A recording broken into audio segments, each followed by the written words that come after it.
Tesla అధినేత Elon Musk ఇప్పుడు Twitter కొనేసే ఆలోచనలో ఉన్నారు. యాక్చువల్గా ట్విట్టర్లో మోర్గాన్ స్టాన్లీ వాళ్ళ వాల్యుయేషన్ ప్రకారం ఒక్కొక్క షేరు $30 మేరకు ఉంటే ఈయన ఒకటేసారి ఒక్కొక్క షేరుకి $52 ఆఫర్ ఇచ్చాడు. ఇంత పెద్ద ఆఫర్ అంటే తక్కువ వాల్యూ ఉన్న షేర్స్ని ఎక్కువ వాల్యూ ఇచ్చి ఎందుకు కొనాలనుకుంటున్నాడు? దానికి కారణం ఎట్టి పరిస్థితుల్లో ట్విట్టర్ని చేజిక్కించుకోవాలని చెప్పి ఇలాన్ మస్క్ యొక్క ఆలోచన. ట్విట్టర్ బోర్డు ఇప్పుడు ఆ షేర్ వాల్యూ అంత కాస్ట్ ఇచ్చి పే చేస్తుంటే ఒకవేళ కనుక ఆయన ఇచ్చిన ఆఫర్ రిజెక్ట్ చేస్తే షేర్ హోల్డర్స్ అందరికీ సమాధానం చెప్పాలి. అంటే ఏ షేర్ హోల్డర్కైనా ఆశ ఉంటుంది కదా, $30 ఉన్న షేరు $52 ఎవరిని ఆఫర్ చేస్తే ట్విట్టర్ కనుక రిజెక్ట్ చేస్తే ఎందుకు రిజెక్ట్ చేస్తుందని క్వశ్చన్ చేస్తారు కదా. సో అది ఈయన ఆలోచన అనమాట. ఇలాన్ మస్క్ ఇప్పుడు ట్విట్టర్లో షేర్ హోల్డర్స్ బాగానే ఉన్నాయి ఆయన దగ్గర. దాదాపు 9.3% ట్విట్టర్ షేర్స్ ఇలాన్ మస్క్ దగ్గర ఉన్నాయి. ఒకవేళ కనుక ట్విట్టర్ తన షేర్స్ని అంటే తన మొత్తం ట్విట్టర్ని అమ్మకపోతే ఇలాన్ మస్క్ ఇంకొక ప్రమాదం కూడా చేయొచ్చు. తన 9.3% షేర్స్ని ట్విట్టర్లో ఉన్న షేర్స్ని అమ్మేస్తే ఒకటేసారి ట్విట్టర్ వాల్యూ పడిపోయే అవకాశం కూడా చాలా ఎక్కువగానే కనిపిస్తుంది. సో ఈయన ఇలా కూడా చేయొచ్చు అనమాట. మొత్తం ఆ షేర్స్ అన్ని మార్కెట్లో డంప్ చేస్తాడు అనుకో, నేను అమ్మేస్తున్నాను 9.3% ట్విట్టర్లో షేర్స్, అది కూడా నష్టం వచ్చే అవకాశం ఉందన్నమాట. అసలు ఇలాన్ మస్క్కి ట్విట్టర్ అంటే ఎందుకంత ఇష్టం? ఒక మాటలో చెప్పాలంటే ఇలాన్ మస్క్ టెస్లా అంత ఇష్టం, స్పేస్ ఎక్స్ అంత ఇష్టం, తనది కాకపోయినా ట్విట్టర్ అంటే అంతే ఇష్టం. ఇన్ఫ్యాక్ట్ ట్విట్టర్కి ఇలాన్ మస్క్ అడిక్ట్ అయిపోయాడని చెప్పొచ్చు.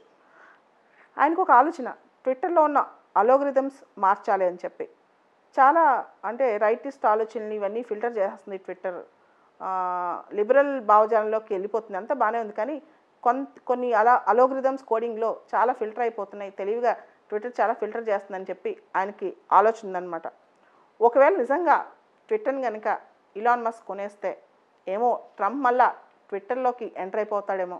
ఎందుకంటే ట్రంప్ని గొప్ప గొప్ప లీడర్స్ని చాలామంది ట్విట్టర్ బ్యాన్ చేస్తుంది కదా. మళ్ళా ట్రంప్ లాంటి మాట, ఎందుకంటే ట్రంప్ లాంటి వాళ్ళు ఉన్నప్పుడే ట్విట్టర్ చాలా వైబ్రెంట్గా ఉంటుందని చాలామంది నమ్ముతారు కూడా. ట్విట్టర్లో చాలా రకరకాల కామెంట్స్, కాంట్రవర్షియల్ స్టేట్మెంట్స్ కూడా వస్తుంటాయి, మనందరికీ తెలుసు. అండ్ ఇలాన్ మస్క్ ఆలోచన ప్రకారం ఎందుకు ట్విట్టర్ని కొనాలనుకుంటున్నాడు బయటికి చెప్పిన ఇదేంటంటే, అమెరికాలో ఫస్ట్ అమెండ్మెంట్ ఫ్రీ స్పీచ్ గురించి చెప్తుంది, freedom of speech, free speech గురించి అమెరికన్ కాన్స్టిట్యూషన్లో. సో తను కూడా ఫ్రీ స్పీచ్ని ప్రొటెక్ట్ చేయడానికి అందరు భావాలు, ఎందుకంటే ట్విట్టర్ ఒక ప్లాట్ఫామ్, నువ్వు అన్నీ అది రైటిస్ట్ వ్యూ అవ్వచ్చు, లెఫ్టిస్ట్ వ్యూ అవ్వచ్చు, న్యూట్రల్ వ్యూస్ అవ్వచ్చు, లిబరల్ వ్యూస్ అవ్వచ్చు, అన్ని వ్యూస్ ట్విట్టర్లో ఈక్వల్గా లెవెల్ ప్లేయింగ్ ఫీల్డ్ ఉండాలని ఆయన ఆలోచన అంట. అందుకే ఆయన ట్విట్టర్ని కొనాలని ఆలోచన అనమాట. అయితే ఇప్పుడు పెద్ద సమస్య ఏంటంటే హేట్ స్పీచ్, ఫ్రీ స్పీచ్, ఏది హేట్ స్పీచ్ కిందకి వస్తుంది, ఏది ఫ్రీ స్పీచ్ కింద వస్తుంది? సోషల్ మీడియా ప్లాట్ఫామ్స్లో హేట్ స్పీచ్ ఏంటి, ఫ్రీ స్పీచ్ ఏంటి, వీటి మీద చాలా థిన్ లైన్ అనమాట. ఒక ఫ్రీ స్పీచ్ని హేట్ స్పీచ్ అనొచ్చు, అసలు దాన్ని ఎక్కడ డ్రా చేయొచ్చు అనేది. చాలా వరకు హేట్ స్పీచెస్ని, ఫ్రీ స్పీచెస్ని సిచ్యువేషన్ బేస్ చేసుకుని చెప్తుంటారు. అంటే పర్టికులర్ స్పీచ్ హేట్ స్పీచ్ అని, పర్టికులర్ స్పీచ్ ఫ్రీ స్పీచ్ అని చాలా థిన్ లైన్ ఉంటుంది రెండింటికి. అమెరికాలో ఒకప్పుడు ఒక మంచి ఫేమస్ కేసు ఉండేది. ఆ కేసు పేరు బ్రాండన్బర్గ్ వర్సెస్ ఒహాయో అనే కేసు. ఈ బ్రాండన్బర్గ్ వర్సెస్ ఒహాయో అనే కేసులో doctrine of imminent lawless action అనే ఒక డాక్ట్రిన్ని ప్రపోజ్ చేశారనమాట. What is this doctrine of imminent lawless action? ఒకసారి దీని గురించి చూద్దాం. ఫర్ ఎగ్జాంపుల్, ఒక వ్యక్తి ఉన్నాడు, ఒక స్పీచ్ ఇచ్చాడు, నేను ఆ మతాన్ని, ఆ కులాన్ని అంతం చేస్తానని. అది బ్రాడర్ పర్స్పెక్టివ్లో హేట్ స్పీచ్ కిందకి రాదంట. అదే పలానా డేట్ లోపల, పలానా రోజు లోపల, పలానా సంవత్సరం లోపల నేను ఈ మతాన్ని ఈ పద్ధతిలో అంతం చేస్తానని చెప్తే అది హేట్ స్పీచ్ కిందకి వస్తుందంట.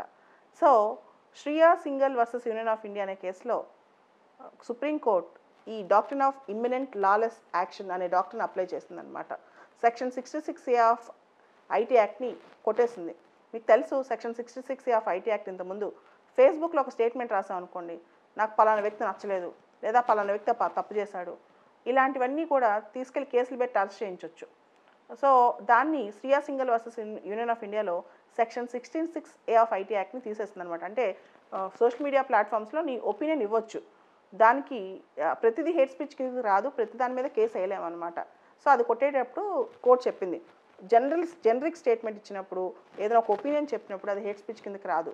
ఒక డెడ్ లైన్ ఇచ్చి ఇమ్మినెంట్గా నేను ఈ పని చేయబోతున్నాను అని చెప్పినప్పుడు అది హేట్ స్పీచ్ కిందకి వస్తుంది అని చెప్పి doctrine of imminent lawless action అనమాట. తర్వాత ఇక్కడ రెండో అంశం ఏంటంటే section 124A of IPC, 124A of ఐపీసీని అంటే సెడిషన్ లాస్ని ఇంటర్ప్రిట్ చేసినప్పుడు మాత్రం భారతదేశంలో ఇంకా చాలా నేరో సెన్స్ ఫాలో అవుతున్నారు. అది సెడిషన్ కిందకి రాకపోయినా సెడిషన్ కేసులు వేసేస్తున్నారు. దానిలో మాత్రం హేట్ స్పీచ్కి బ్రాడ్ ఇంటర్ప్రిటేషన్ ఇవ్వకుండా నేరో ఇంటర్ప్రిటేషన్ ఇస్తున్నారు. అంటే ఏది ఫ్రీ స్పీచో ఏది హేట్ స్పీచో తినలేని చూడకుండా కొన్నిసార్లు ఫ్రీ స్పీచ్ కేసెస్ కూడా హేట్ స్పీచ్లోకి వచ్చేస్తున్నాయి. కావాలని చెప్పి సెడిషన్ కేసులో ఫ్రీ స్పీచ్ని అడ్డంకుతా ఉంటాయి. అంటే ఇప్పుడు నా ఒపీనియన్ ఒకటి చెప్పాలనుకుంటున్నాను, దేశం ఇది తప్పు చేస్తుంది, ఈ గవర్నమెంట్ ఇది తప్పు చేస్తుంది, అది కూడా హేట్ స్పీచ్లా తీసుకొస్తున్నారు. సో నేరో ఇంటర్ప్రిటేషన్ వస్తుందని చెప్పి సెక్షన్ 124ని మార్చాలి, దానిలో మాత్రం doctrine of imminent lawless action అనేది అప్లై చేయట్లేదు అని చెప్పి చాలామంది ఎక్స్పర్ట్స్ చెప్తున్నారు. సో ఇక్కడ మనం ఒకటి గ్రహించాలి, ఒక న్యూస్ పేపర్ ఉంది, ఒక ట్విట్టర్ ఉంది. న్యూస్ పేపర్లో ఆర్టికల్స్ రాస్తారు, దాని ఎడిటర్స్ ఉంటారు, ఎడిట్ చేస్తారు. న్యూస్ పేపర్ రెస్పాన్సిబిలిటీ అనేది డిఫరెంట్. దానికి ఎడిటోరియల్ బోర్డు ఉంటుంది, ప్రతి ఆర్టికల్ని చదువుతారు, ఎడిట్ చేస్తారు, ఏది మంచి ఇచ్చాడు అంటే న్యూస్ పేపర్ చేతిలో కంప్లీట్ హోల్డ్ ఉంటుంది. సోషల్ మీడియా ప్లాట్ఫామ్స్ అనుకోండి, ట్విట్టర్ కానీ ఫేస్బుక్ కానీ ఇవన్నీ, వీటిలో దే ఆర్ ఓన్లీ ప్లాట్ఫామ్స్ అంటే వాళ్ళు ఒక ప్లాట్ఫామ్ ఆఫర్ చేస్తాయి. కంటెంట్ ప్రతి కంటెంట్ని అవి ఎడిట్ చేయలేవు కూడా. So Twitter will never play a role of an editor. Can Twitter act as an editor అంటే no, Twitter cannot act as an editor. For example మీరు ఒక ప్లాట్ఫామ్ తయారు చేస్తారు, మీరు ప్రతిదీ ఎడిట్ చేయలేరు, ఏది ఎడిట్ చేయరు. జనరల్గా లోపల ఏమైనా అలోగ్రిథమ్స్ వాడి ఫిల్టర్ చేయొచ్చు కానీ ప్రతిదీ ఎడిట్ చేయలేరు అనమాట. కానీ ఇక్కడ మనకు కావాల్సింది ఏంటంటే ఈ ఎడిట్ చేయలేము అనే భావంతోనే, అన్నీ ఎడిట్ చేయలేము, ఎడిటింగ్ చేసే బాధ్యత మాది కాదనే భావంతోనే వాళ్ళు ఎప్పుడు కూడా సోషల్ మీడియా ప్లాట్ఫామ్స్ ఒక సేఫ్ హార్బర్ అనే ఒక డిఫెన్స్ తీసుకుంటారనమాట. సేఫ్ హార్బర్ అంటే కంటెంట్తో మాకు సంబంధం లేదు, కంటెంట్తో అసలు మేము రిలేటెడ్ కాదు, మేము ఓన్లీ ప్లాట్ఫామే అని చెప్పి. సోషల్ మీడియా ప్లాట్ఫామ్స్ని ఒక కమ్యూనిటీ పైన హేట్రెడ్ జనరేట్ చేయడానికి, మెయిన్గా సోషల్ మీడియా ప్లాట్ఫామ్స్ని ఎలక్షనీరింగ్ చేయడానికి కొత్త ట్రెండ్ అయిపోయింది. ఎలక్షనీరింగ్ అనేది కొత్త ట్రెండ్ అయిపోయింది అనమాట. So weaponisation of social media ప్లాట్ఫామ్స్ని ఇప్పుడు ప్రశాంత్ కిషోర్ టీము ఇలాంటి టీమ్స్ కూడా ఏం చేస్తాయి, సోషల్ మీడియా ప్లాట్ఫామ్స్ వాడే, ఎందుకంటే ప్రతి ఒక్కరిని ప్రతిరోజు రీచ్ అవ్వలేం కాబట్టి ఇలాంటి ప్లాట్ఫామ్స్ మాత్రమే వాడుతుంటాయి అన్నమాట. అయితే ట్విట్టర్ అనేది చాలామంది నిపుణుల అభిప్రాయం ప్రకారం it's like A digital public utility service.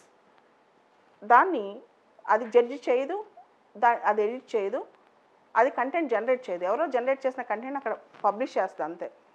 Digital public utility service అంటే మనకు తెలుసు, పబ్లిక్ యూటిలిటీ సర్వీస్ అంటే ఉదాహరణకి ఎలక్ట్రిసిటీ ఉంది, పవర్ ఉంది, it's a public utility service. అట్లాంటి ఒక పబ్లిక్ యూటిలిటీ సర్వీస్గా ట్విట్టర్ని గుర్తిస్తే మంచిది, రాదర్ దాన్ ట్విట్టర్ అనేది ఒక న్యూస్ పేపర్ కంటెంట్ జనరేటర్ కాదు. ఇట్స్ నౌ ఫ్రీ స్పీచ్ కోసం ఒక utility service, digital public utility service అన్నమాట.